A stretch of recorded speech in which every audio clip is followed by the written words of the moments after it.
I've just completed a new work called Calvin's View of God's Love and the Doctrine of Reprobation.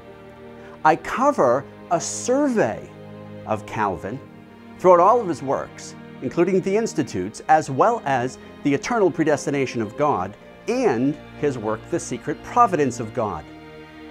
This work is a helpful look at how Calvin reconciled understanding God's love and yet at the same time the doctrine of reprobation. And it covers how Calvin's view of accommodation helps us to understand the way God speaks to us in Scripture. The Scripture says God repents, and yet He decrees certain things. How do those things come together, and how is that helpful for the Christian in order to understand what God is saying to us?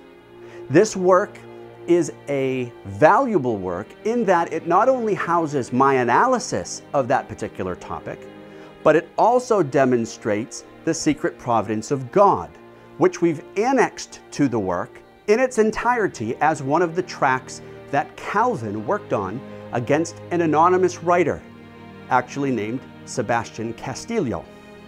And Castillo actually wrote against Calvin, who was once a former friend, or at least supposed friend, and ultimately wanted to rip apart the Reformed gospel and the gospel really of Christianity.